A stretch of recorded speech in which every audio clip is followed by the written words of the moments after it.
এই পৃথিবীতে সবথেকে বেশি মনে হচ্ছে খাবারের ভিতরে নেয়ামত। আজকে এমন এক ডাল রান্না করে দেখাবো যেটা আগে কখনো কেউ খেয়েছেন কিনা জানি না, তবে ডাল না হয়েও সেটা ডাল ছিল। খেয়ে সবাই এত প্রশংসা করেছে, তাই আপনাদের সাথেও শেয়ার করব। আমার পুরো ব্লগ ভিডিওটা দেখবেন, ইনশাল্লাহ ভীষণ ভালো লাগবে। আসসালামু আলাইকুম এভরিওয়ান, সবাই কেমন আছেন? আলহামদুলিল্লাহ, আল্লাহর রহমতে আমরা ভালো আছি। তো বনুকে স্কুল থেকে আনতে যাব, সেখানে কিন্তু আমাদের এই বাজারটা, যারা আইডিয়াল স্কুল বলতে মতিঝিলের আশেপাশে থাকেন তারা নিশ্চয়ই জানেন। আইডিয়াল স্কুলের অপোজিটে খুবই সুন্দর একটা বাজার দেখা যায়। অনেকে স্কুল থেকে বাচ্চাদেরকে আনতে গেলে 1 কেজি 2 কাজ সারা যায়। তো এই যে বনুকে নিয়েও চলে আসছি, আর কিছু মাছ কিনে নিয়ে আসছি। তো আজকে যেটা বললাম যে এমন এক ডাল রান্না করে দেখাবো যেটা আপনি মুখ দিয়ে না বললে কেউ বিশ্বাসই করবে না, আর খেতে তো দুর্দান্ত লাগে। তো আমার পুরো ভিডিওটা দেখতে পারলে তাহলে ডালের রেসিপিটাও দেখতে পারবেন। সবাই তো ভিডিও অর্ধেক দেখে আর দেখে না, তাই অনেক কিছু হয়তো শিখতে পারে না। শেখার কিন্তু শেষ নেই। ভালো লাগলে অবশ্যই দেখবেন, রান্না করে খাবেন, ভীষণ ভালো লাগবে। তো আসলে গ্যাসের কথা আর কিছুই বলতে চাই না, গ্যাস চুলায় নাই। এই ডাল রান্নাটা আসলে আমার যখন গ্যাস ছিল অনেক আগে, তখনই রান্না করে ফেলছিলাম। কারণ এই প্রেশার কুকার বিশেষ করে ইন্ডাকশন ওভেনে কিন্তু চড়ানো যায় না। তো আমি বোনকে নিয়ে এসে চা খেয়ে মাছটা বোয়া কেটে দিয়েছে, সব পরিষ্কার করে তারপরে যে কাঁঠালের বিচি আমি ছিলে নিয়েছি। তো এটাকে আমি 4-5টা ছিটি দিয়ে নিব, কারণ দেশের বাড়িতে হলে কাঁঠালের বিচি দেখা যায় ফ্লোরে বা নিচে যে কোনো জায়গায় ঘষতে খুবই সুবিধা, কিন্তু ঢাকা শহর এগুলো কিছুই নেই, সেজন্য বটি দিয়ে কাটতে হয়, অনেক কষ্ট। তো 5টা সিটি দিয়ে নেওয়ার পরে এটা কিন্তু সিদ্ধ হয়ে গেছে। এখন আমি এটা পাটায় আড়াবাটা নিব। আড়াবাটা বলতে অতটাও না, একটু বিচি বিচি থাকলে কিন্তু ভীষণ ভালো লাগবে। আর কাঁঠালের বিচি কিন্তু একটু কষ্টি, সেই জন্য আমি এই পানিটা ফেলে দেব। তো এই যে পাটায় নিয়ে নিচ্ছি, এখন আমি এটাকে আড়াবাটা করে বেটে নিব। সিদ্ধ কিন্তু আমার পুরো হয়ে গেছে। আর অবশ্যই একটু হলুদ দিয়ে দিবেন। তো এই যে ডাল যেভাবে রান্না করে সেভাবে আমি পাতলা করে নিচ্ছি। পাতলা ডাল সব থেকে বেশি মজা।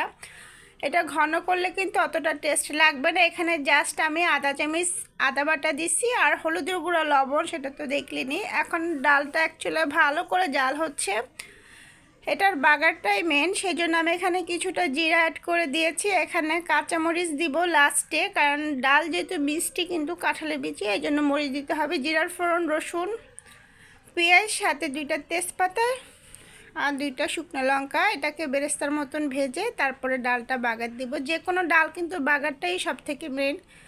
এই ধরনের সব কিছু দিয়ে বাগার দিলে ডাল খেতে কিন্তু ভীষণ দারুণ লাগে। আমরা বাঙালি কম বেশি ডাল ছাড়া কেউ ভাত খাই না। দেখেন আপনি, মানে কেউ না বললে বিশ্বাসই করতে পারবে না, এতটা মজা। আর পুরা ডালের কালার আপনি মুখ দিয়ে না বললে বিশ্বাসই করবেন না। এটা অন্য সাধারণ ডালের থেকে একদমই আলাদা, এত টেস্ট হয়েছে। তো আমার পাশে যেহেতু মামির বাসা, মামিকে দিয়েছি, কাউকে আমি বলি নাই যে এটা কাঁঠালের বিচির ডাল। সবাই আমাকে জিজ্ঞেস করেছে, বলেছে কচুর ঘাটি নাকি, বা অনেক কিছু দিয়ে তো ডাল রান্না করা যায়। আমি লাস্টে 1 চামচ জিরার গুঁড়োটা অবশ্যই দিবেন, তাহলে টেস্টটা কিন্তু দ্বিগুণ বেড়ে যাবে। তো আমার মামিকে বলছি যে এটা কিসের ডাল, আপনাকে বলতে হবে। মামি তো কিছুতেই বিশ্বাস করে নাই, তাই বলছে যে অবশ্যই যখন ভিডিও দেবো। মামি আমার ভিডিও দেখে, তখন বলছে তো আজকে নিশ্চয়ই সে জানতে পারবে যে এটা আসলে কিসের ডাল। তো খেয়ে আসলে এত প্রশংসা পেয়েছি। কাঁঠালের দিন যেহেতু এখন আসছে, আর আপনার ডালের খরচটাও বেঁচে যাবে। সব বাসায় কম বেশি আমাদের কাঁঠাল আছে। তো বিশেষ বিশেষ রিকোয়েস্ট, একবার না খেলে বুঝতেই পারবেন না, এতটা মজা হয়েছে। ডাল হলে পেট ভরে ভাত খাওয়া যায়।